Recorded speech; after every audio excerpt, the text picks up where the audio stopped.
हाय hi guys, कैसे हैं आप सब लोग। उम्मीद करते हैं कि आप सब खैरियत से होंगे।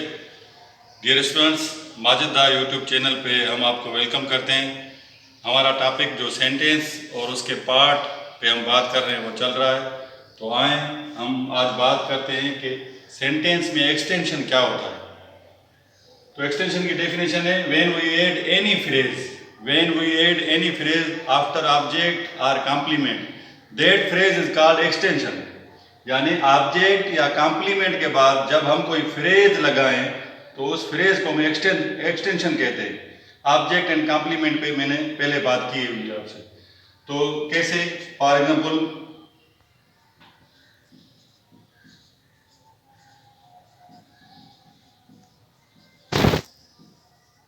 अभी मैंने लिखा है he is an active student. अभी ही है हमारा जो वो है सब्जेक्ट, बाकी ये सारा हो गया प्रेडिकेट। अभी देखेंगे इसमें ऑब्जेक्ट है या कॉम्प्लीमेंट, तो हम देखेंगे प्रेजेंट टू बी का है तो एन एक्टिव स्टूडेंट ये हमारा क्या है, कॉम्प्लीमेंट है। क्या है, कॉम्प्लीमेंट। अभी हम पढ़ रहे हैं एक्सटेंशन। अगर हम इसको ऐसे लिखे इन द क्लास, यानी इन द क्लास हमारा क्या है, फ्रेज है, तो इस फ्रेज को हम क्या कहेंगे, एक्सटेंशन। यानी कॉम्प्लीमेंट के बाद जो फ्रेज लगेगा उस फ्रेज को हम एक्सटेंशन कहते हैं। क्योंकि आपने डेफिनेशन में पढ़ा है ऑब्जेक्ट या कॉम्प्लीमेंट के बाद जो फ्रेज आएगा उसको एक्सटेंशन। तो ये कॉम्प्लीमेंट है हमारा, कॉम्प्लीमेंट के बाद ऑब्जेक्ट आ गया, सॉरी कॉम्प्लीमेंट के बाद एक फ्रेज आ गया तो उस फ्रेज को एक्सटेंशन। अभी देखिए ऑब्जेक्ट के बाद कैसे।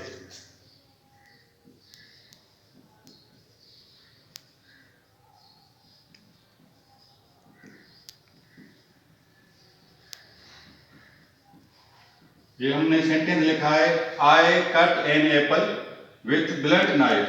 अभी ये आई हमारा सब्जेक्ट हो गया, ये सारा है हमारा प्रेडिकेट, ठीक है। तो कट जो है, कट ये हमारा मेन वर्ब एक्शन हो गया। एन एप्पल जो है ये हमारा ऑब्जेक्ट हो गया। इस पे हमने पहले बात की क्योंकि कट का असर इस पे जा रहा है। अभी देखिए सब्जेक्ट वर्ब ऑब्जेक्ट, ऑब्जेक्ट के बाद with blunt knife, with blunt knife ये हमारा क्या है, फ्रेज है। तो ऑब्जेक्ट के बाद जो फ्रेज आ रहा है उसको हम क्या कह रहे हैं, एक्सटेंशन। उम्मीद करते हैं आप समझ रहे होंगे। यानी एक्सटेंशन क्या होती है, जब हम ऑब्जेक्ट या कॉम्प्लीमेंट के बाद जो फ्रेज रखते हैं ना उसको हम एक्सटेंशन कहते हैं। बहुत सारे बच्चों को ऐसे पता नहीं लगेगा कि फ्रेज क्या होता है। तो फ्रेज की डेफिनेशन इधर मैंने लिखी है, a group of words which does not give और मेक सेंस। यानी अल्फाज का मजमुआ होता है जिसका कोई मतलब ना निकले।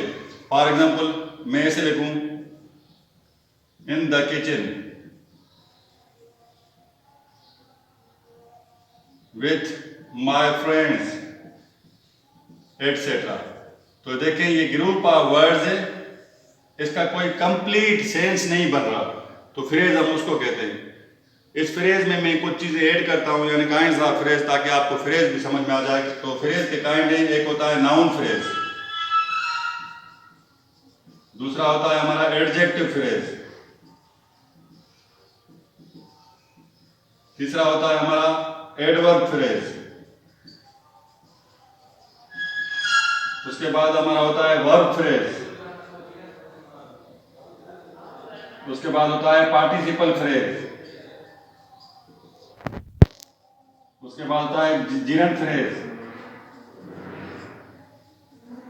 उसके बाद होता है इंफिनिटिव फ्रेज, उसके बाद हमारा होता है एब्सोल्यूट फ्रेज। ये है फ्रेज के काइंड।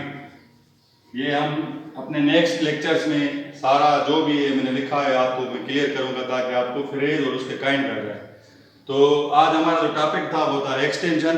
बाकी subject, predicate, helping verb, main verb, object, complement, उस पर हमने पहले बात की है। तो कॉम्प्लीमेंट के बाद हम जो फ्रेज रखते हैं या ऑब्जेक्ट के बाद जो फ्रेज रखते हैं उसको हम कहते हैं एक्सटेंशन। उम्मीद करते हैं कि आपको ये जो सेंटेंस में एक्सटेंशन होती है वो आपको समझ में आ गई होगी। उसके अलावा आपको जो फ्रेज और उसकी डेफिनेशन, उसके एग्जाम्पल या उसके काइंड कौन कौन से हैं ये आपके माइंड में आ गए होंगे। मजीद वीडियोज और लेक्चर देखने के लिए चैनल को सब्सक्राइब करें, बेल आइकन को दबाएं और कमेंट सेक्शन में अपने व्यूज दें। Thank you.